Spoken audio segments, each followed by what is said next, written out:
Hi hello welcome to our YouTube channel. ಇವತ್ತಿನ topic ಬಂದು own ಪ್ರಾಡಕ್ಟ್ನ ನಾವೇ ಮ್ಯಾನುಫ್ಯಾಕ್ಚರ್ ಮಾಡೋದು, ಅದ್ರ ಬಗ್ಗೆ ಸ್ವಲ್ಪ ತಿಳ್ಕೊಳ್ಳೋಣ.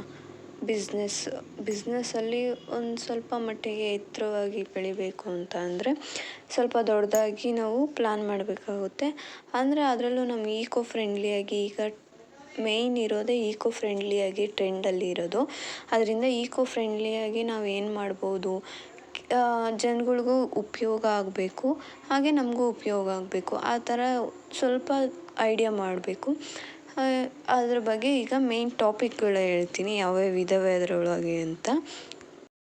ಈಗ ಮೇಯ್ನ್ ಇರೋದು ಹೆಣ್ಮಕ್ಳನ್ನ ಫಸ್ಟ್ ಅಟ್ರ್ಯಾಕ್ಟ್ ಮಾಡಬೇಕು. ಹೆಣ್ಮಕ್ಳದಲ್ಲಿ ಮೇಯ್ನ್ ಬರೋದೇ ಸ್ಕಿನ್ ಕೇರ್ ಪ್ರಾಡಕ್ಟ್ಸ್. ಈಗ ಜಾಸ್ತಿ ಯೂಸ್ ಮಾಡ್ತಿರೋದು ಕೂಡ ಪ್ರಾಡಕ್ಟ್ಸ್, ಮೇಕಪ್ ಪ್ರಾಡಕ್ಟ್ಸ್ಗಳು ಆಗಿರ್ಬೋದು. ಅದನ್ನೇ ನ್ಯಾಚುರಲ್ಲಾಗಿ ಹೇಗೆ ಮಾಡ್ಬೋದು ಅದನ್ನು ಸ್ವಲ್ಪ ಸರ್ಚ್ ಮಾಡಿ ಕೆಲವೊಂದು ಸತಿ ಅದನ್ನು ಅದರಿಂದ ಹೇಗೆ ಒಂದೊಂದೇ ಸ್ಟೆಪ್ ಬೈ ಸ್ಟೆಪ್ ಹೇಗೆ ಮಾಡೋದು ಅಂತ ನಮ್ಗೆ ಈಕೋ ಫ್ರೆಂಡ್ಲಿಯಾಗಿ ನಮಗೆ ಸುತ್ತಮುತ್ತ ಸಿಗೋ ಅಂಥ ಪ್ರಾಡಕ್ಟಲ್ಲೇ ಅಲೋವೆರಾ ಆಗಿರ್ಬೋದು, ಈಗ ಪಪ್ಪಾಯ ಆಗಿರ್ಬೋದು, ಆ ಫ್ರೂಟ್ಸ್ಗಳಲ್ಲಿ, ವೆಜಿಟೇಬಲ್ಸಲ್ಲಿ ತುಂಬ ಇದರಲ್ಲಿ ಕೂಡ ನಾವು ಓನಾಗಿ ಸ್ಕಿನ್ ಕೇರ್ ಪ್ರಾಡಕ್ಟ್ಗಳನ್ನ ಯೂಸ್ ಮಾಡ್ಕೋಬೋದು. ಹಾಗೆ ಅದನ್ನು ಮ್ಯಾನುಫ್ಯಾಕ್ಚರ್ ಮಾಡ್ಬೋದು. ಈ ಫಸ್ಟಿಗೆ ನೀವು ಚಿಕ್ಕ ಲೆವೆಲಿಂದನೇ ಸ್ಟಾರ್ಟ್ ಮಾಡ್ಕೊಳ್ಳಿ. ನಿಮ್ಮ ಓನ್ ಏನಾದರೂ ಗಾರ್ಡನ್ ಇತ್ತು ಅಂತಂದರೆ ಅದರಲ್ಲಿ ಅಲೋವೆರಾಗಳನ್ನ ಬೆಳೆದು ಅದರಿಂದ ಕ್ರೀಮ್ ಆಗಿರೋದು, ಫೇಸ್ ವಾಶ್ ಆಗಿರ್ಬೋದು, ಸೋಪ್ಗಳಾಗಿರ್ಬೋದು, ಕ್ರೀಮ್ಗಳಾಗಿರ್ಬೋದು, ಹೀಗೆ ತುಂಬ ಪ್ರಾಡಕ್ಟ್ಸ್ಗಳು ಸಿಗ್ತವೆ. ಅದನ್ನು ನ್ಯಾಚುರಲ್ ಆಗಿ ಮಾಡಿಬಿಟ್ಟು ಮಾರ್ಬೋದು. ಮತ್ತು ನೆಕ್ಸ್ಟ್ ಇರೋದು ಫುಡ್ ಪೌಡರ್ ಪ್ಯಾಕಿಂಗು. ಅಂದರೆ ಈಗ ಮಸಾಲ ಪುಡಿಗಳು, ಗರಂ ಮಸಾಲೆದಾಗಿರ್ಬೋದು, ಚಿಲ್ಲಿ ಪೌಡರ್ ಆಗಿರ್ಬೋದು, ಟರ್ಮರಿಕ್ ಪೌಡರ್ ಆಗಿರ್ಬೋದು, ಮತ್ತು ಇನ್ನೂ ಅದರಲ್ಲಿ ಬಿಸಿಬೇಳೆಬಾತ್ ಪೌಡ್ರು, ಆ ಥರ ಪುಳಿಯೋಗರೆ ಪೌಡ್ರು, ಆ ಥರ ಕೂಡ ನಾವು ಮಾಡ್ಕೋಬೋದು. ಅದನ್ನು ಕೂಡ ಒಂದು ಮ್ಯಾನುಫ್ಯಾಕ್ಚರಿಂಗ್ ಓನಾಗಿ ಮಾಡ್ಬೋದು. ಫಸ್ಟು ಚಿಕ್ಕದಾಗೇ ಓಪನ್ ಮಾಡ್ಕೊಳ್ಳಿ. ನೀವು ದೊಡ್ಡದಾಗೇ ಓಪನ್ ಮಾಡಬೇಕು ಫ್ಯಾಕ್ಟ್ರಿ ಓಪನ್ ಮಾಡಿಬಿಟ್ಟು ಅದರಲ್ಲಿ ಮಾಡಬೇಕು, ತುಂಬ ಬಂಡವಾಳ ಆಗುತ್ತೆ ಅಂತ ಯೋಚನೆ ಮಾಡೋಕ್ಕೆ ಹೋಗ್ಬಿಡಿ. ಸ್ವಲ್ಪ ಸಣ್ಣ ಪುಟ್ಟದಾಗಿ ಸ್ವಲ್ಪ ಖರ್ಚು ಬರುತ್ತೆ. ಅದನ್ನೇನೆ ಈ ನಿಯಮಿತದಲ್ಲಿ ಯೂಸ್ ಮಾಡ್ಕೋಬೇಕು ಲಿಮಿಟಾಗಿ. ಅದನ್ನು ಮನೆಯಿಂದನೇ ಸ್ಟಾರ್ಟ್ ಮಾಡ್ಕೊಳ್ಳಿ. ಫಸ್ಟು ಪೌಡರ್ಗಳು ನೀವು ಅಜ್ಜಿದಿರಿದ್ದರೆ ಅಜ್ಜಿದಿರಿಗೆ ಹೇಗೋ ಅವೆಲ್ಲ ಗೊತ್ತಿರುತ್ತೆ. ಈಗ ಪುಳಿಯೋಗರೆ ಪೌಡ್ರು ಮಾಡೋದು, ಬಿಸಿಬೇಳೆ ಬಾತ್ ಪೌಡರ್ಗಳು, ಅವು ನಾವು ಮನೇಲೇ ತಂದ್ಬಿಟ್ಟು ಪ್ರಾಡಕ್ಟ್ಗಳ ಏನೇನು ಬೇಕೋ ಅದು ಪದಾರ್ಥಗಳನ್ನ ತಂದುಬಿಟ್ಟು ಅದನ್ನು ಮನೇಲೇ ಮಾಡಿ ಮ್ಯಾನುಫ್ಯಾಕ್ಚರ್ ಮಾಡಿ ಪ್ಯಾಕಿಂಗ್ ಮಾಡಿ ಸೇಲ್ ಮಾಡ್ಬೋದು. ಹಾಗೆ ಇನ್ನೂ ಕೆಲವೊಂದು ಈಕೋ ಫ್ರೆಂಡ್ಲಿ ಪ್ರಾಡಕ್ಟ್ ಚಿಕ್ಕದಾಗೇ ಇರೋದು ಇದ್ದಾವೆ. ಅದರಲ್ಲಿ ಫಸ್ಟ್ನೇದು ಪ್ಲೇಟ್ಸು. ಈಗ ಊಟದ ತಟ್ಟೆಗಳು ಮಾಡೋದು, ಅದಕ್ಕೂ ತುಂಬ ವ್ಯಾಲ್ಯೂ ಇದೆ. ಈಗ ಅದು ಬಾಳೆ ಎಲೆಯಲ್ಲಿ ಮತ್ತು ಇನ್ನೂ ಕೆಲವೊಂದು ಎಲೆಗಳಲ್ಲಿ ಮಾಡೋದು ಇರುತ್ತೆ. ಅದನ್ನು ಯೂಸ್ ಆ್ಯಂಡ್ ಥ್ರೋ, ಮತ್ತು ಅದು ಈಕೋ ಫ್ರೆಂಡ್ಲಿಯಾಗೂ ಇರಬೇಕು. ನೇಚರ್ಗೆ ಅದು ಕರಗಬೇಕು.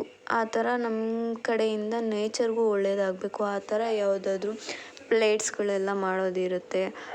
ಪ್ಲೇಟ್ಸ್ಗಳು ಅವೇನೋ ಮಿಷಿನ್ ಬರುತ್ತೆ, ಅದನ್ನು ತೊಗೊಬರ್ಬೇಕು. ಅದು ಬೈ ಮಾಡಿಕೊಂಡು ತೊಗೊಂಬಂದು ಅದರಲ್ಲಿಂದ ಮಾಡಿದ್ರೆ ಅದರಿಂದ ತುಂಬ ಈಗ ಅದು ಕೂಡ ಬೇಡಿಕೆ ಇದೆ ಜಾಸ್ತಿ. ಮತ್ತು ನೆಕ್ಸ್ಟು ಬ್ಯಾಗ್ಗಳು. ಸ್ಟೂಡೆಂಟ್ಗಳು ಈಗ ಇನ್ವೆಸ್ಟಿಗೇಷನ್ ಅದು ಸರ್ಚ್ ಮಾಡಿರೋದೇನು ಅಂದರೆ ಕಬ್ಬಿಂದ ವೇಸ್ಟ್ ಬರುತ್ತಲ್ಲ, ಅದರಿಂದ ಕೂಡ ಪ್ಲೇಟ್ಸ್ಗಳು ಮಾಡ್ಬೋದು.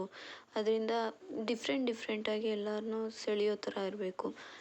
ನೆಕ್ಸ್ಟ್ ಬಂದು ಬ್ಯಾಗ್ ಅಂದರೆ ಪೇಪರಲ್ಲಿ ಮಾಡುವಂಥದ್ದು ಬ್ಯಾಗ್ಗಳು. ನ್ಯೂಸ್ ಪೇಪರಲ್ಲಾಗಿರ್ಬೋದು ಅಥವಾ ಬ್ರೌನ್ ಪೇಪರಲ್ಲಾಗಿರ್ಬೋದು. ಹೀಗೆ ಚಿಕ್ಕ ಪುಟ್ಟದರಲ್ಲೇನೆ ನಾವು ಬ್ಯಾಗ್ಗಳನ್ನ ಮಾಡ್ಬೋದು. ಅದರಲ್ಲೂ ಕೆಲವೊಂದಿಷ್ಟು ಇಷ್ಟು ಕೆ ಜಿ ಹಿಡಿಯೋ ಅಂಥ ಬ್ಯಾಗ್ಸ್ ಆಗಿರ್ಬೋದು, ಆ ಹ್ಯಾಂಡಲ್ಲಿರೋ ಬ್ಯಾಗ್ಸ್ ಆಗಿರ್ಬೋದು. ಹೀಗೆ ಮಾಡಿಬಿಟ್ಟು ನಾವು ಮೆಡಿಕಲ್ ಶಾಪ್ ಕೂಡ ಮಾರಬೋದು. ಇದಕ್ಕೂ ಕೂಡ ಈಗ ಬೇಡಿಕೆ ತುಂಬ ಇದೆ. ಜಾಸ್ತಿ ಸೇಲ್ ಆಗೋದು ಹಣ್ಣಿನ ಅಂಗಡಿಗಳಲ್ಲಿ ಮತ್ತು ಇದು ಮೆಡಿಕಲ್ ಶಾಪ್ಗಳಲ್ಲಿ ಜಾಸ್ತಿ ಯೂಸ್ ಆಗುತ್ತೆ. ಇವುಗಳನ್ನ ಮಾರ್ಕೆಟಿಂಗ್ ಮಾಡೋದು ಕೂಡ ತುಂಬ ಈಸಿನೇ ಇರುತ್ತೆ. ಏಕೆಂದರೆ ನಿಮ್ಮ ಸುತ್ತಮುತ್ತ ಮೆಡಿಕಲ್ಸ್ ಇದ್ದರೆ, ಹಣ್ಣಿನ ಅಂಗಡಿಗಳಿದ್ದರೆ ಅಲ್ಲಿ ಹೋಗಿ ನೀವು ಕೇಳ್ಕೋಬೋದು, ಇಷ್ಟು ಪೈಸೆದಲ್ಲಿ ಇಷ್ಟಕ್ಕೆ ಅಂತ, ₹1ಗೆ 2, ಹಾಗೆ ಕಮ್ಮಿ ರೇಟಲ್ಲೇನೆ ನೀವು ಅದನ್ನು ಈಸಿಯಾಗಿ ಮಾರ್ಕೋಬಹುದು. ನೆಕ್ಸ್ಟ್ ಬಂದು ಕ್ರಾಫ್ಟ್ ಐಡಿಯಾಸ್ ಅಂದರೆ ಕ್ಲೇಯಲ್ಲಿ ಡಿಫ್ರೆಂಟ್ ಟಾಯ್ಸ್ಗಳ ಥರ ಮಾಡೋದು, ಡಾಲ್ಸ್ ಮಾಡೋದು, ಹೀಗೆ ಕ್ರಿಯೇಟಿವ್ ಆಗಿ ಕ್ಲೇಯಲ್ಲಿ ಮಾಡಿಬಿಟ್ಟು ಬೇಕಾದ್ರೆ ನಾವು ಆನ್ಲೈನ್ನಲ್ಲೂ ಕೂಡ ಮಾರ್ಬೋದು. ಹಾಗೆ ಅದರದ್ದೊಂದು ಚಿಕ್ಕದಾಗಿ ಶಾಪ್ ಇಟ್ಕೊಳ್ತೀವಿ, ಸುತ್ತಮುತ್ತ ಗೊತ್ತಿರೋರಿಗೆ ಹೇಳ್ಕೊತೀವಿ, ಅಲ್ಲೇ ಮಾರ್ಕೋಬೋದು ಆರಾಮಾಗಿ. ಯಾವುದಕ್ಕೂ ಒಂಥರ ಶಾಪ್ ಥರ ಇಟ್ಕೊಂಡು ದೊಡ್ಡ ಮಟ್ಟದಲ್ಲಿ ಮಾಡೋದಾದರೆ ತುಂಬ ಯೂಸ್ಫುಲ್ ಆಗುತ್ತೆ. ನೆಕ್ಸ್ಟ್ ಬಂದು ಮ್ಯಾಟ್ಸ್ ಹೇಗೆ ಅಂದರೆ ಹೌಸ್ ವೈಫುಗಳು ಇರ್ತಾರಲ್ಲ, ಅವರು ಸುಮ್ಮನೆ ಟೈಮ್ ಪಾಸ್ ಆಗೋಕ್ಕೋಸ್ಕರ ಸೀರೆಗಳಲ್ಲಿ, ಹಳೆ ಬಟ್ಟೆಗಳಲ್ಲಿ ಅದು ಬಿಟ್ಟು ಅದನ್ನು ಮ್ಯಾಟ್ಗಳಾಗಿ ಮಾಡ್ಕೋತಿದ್ರು. ಈಗಲೂ ಕೂಡ ಅದನ್ನು ಬಿಸ್ನೆಸ್ ಆಗಿ ದೊಡ್ಡ ಮಟ್ಟಿಗೆ ಮಾಡ್ಕೋಬೋದು. ತುಂಬ ಟೈಪ್ ಆಫ್ ಮ್ಯಾಟ್ಸ್ ಇದೆ. ಸ್ಕ್ವೇರಲ್ಲಿ ಅದನ್ನು ನಿಮ್ಮ ಹತ್ರದಲ್ಲಿ ಯಾವುದಾದ್ರೂ ಅಂಗಡಿಗಳಲ್ಲಿ ಕೊಟ್ಟರು ಕೂಡ ತಗೋತಾರೆ. ಮ್ಯಾಟ್ಗಳಿಗೂ ತುಂಬ ವ್ಯಾಲ್ಯೂ ಇದೆ.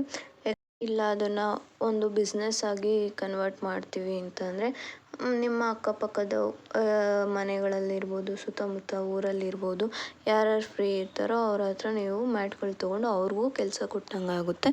ನೀವು ಕೂಡ ಒಂದು 7-8 ಜನ ಅವ್ರನ್ನ ಸೇರಿಸ್ಕೊಂಡು ಮ್ಯಾಟ್ ಮಾಡ್ಕೋಬಹುದು.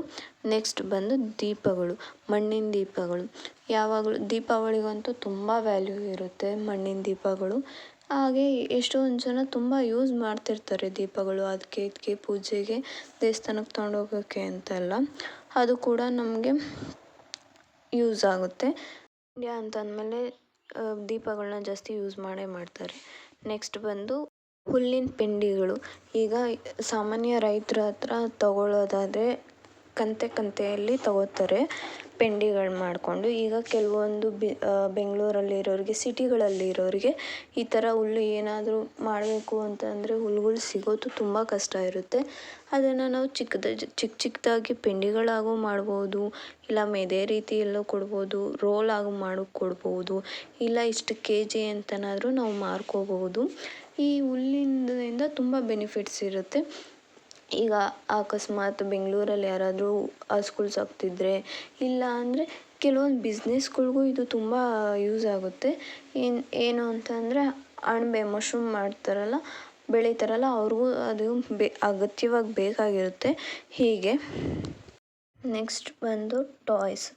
ಈಗ ಹುಲ್ಲನ್ನಾಗಿರ್ಬೋದು ಅಥವಾ ಮರದಲ್ಲಿ ಮಾಡಿರೋದಾಗಿರ್ಬೋದು ಅಥವಾ ಕ್ಲೇಯಲ್ಲಾಗಿರ್ಬೋದು, ಹೀಗೆ ಕೆಲವೊಂದು ಟೈಪ್ಗಳಲ್ಲಿ ಮನೇಲೇ ಹಾಕಿ ಮಾಡಬಹುದಾದಂಥ ಗೊಂಬೆಗಳನ್ನ ನಾವೇ ಮಾಡಿ ಬೇಕಾದ್ರೆ ಆನ್ಲೈನಲ್ಲೂ ನಾವು ಸೇಲ್ ಮಾಡ್ಬೋದು. ಇಲ್ಲ ಅದರದ್ದೇ ಶಾಪ್ಗಳಿರ್ತವೆ, ನಾವು ಅಲ್ಲಿ ಸೇಲ್ ಮಾಡ್ಬೋದು. ಇಲ್ಲ ನಾವೇ ಓನಾಗಿ ಕೂಡ ಶಾಪ್ ಮಾಡ್ಕೋಬೋದು. ಹೀಗೆ ಹುಡುಕ್ತಾ ಹೋದರೆ ಚಿಕ್ಕ ಪುಟ್ಟ ತುಂಬ ಬಿಸ್ನೆಸ್ಗಳಿದೆ. ನನಗೆ ತಿಳಿದಿರೋದ್ರಲ್ಲಿ ನಾನು ಇಷ್ಟು ಹೇಳಿದ್ದೀನಿ. ನೀವು ಕೂಡ ಕೆಲವೊಂದು ಮಾಡ್ಕೋಬೋದು. ನಿಮ್ಮ ಅನುಕೂಲಕ್ಕೆ ತಕ್ಕಂಗೆ ಮಾಡ್ಕೊಳ್ಳಿ. ನಿಮ್ಗೇನಾದರೂ ಡೌಟ್ ಇದ್ದರೆ ನನ್ನನ್ನು ಕಮೆಂಟ್ ಬಾಕ್ಸಲ್ಲಿ ಕಮೆಂಟ್ ಮಾಡಿ. Thank you.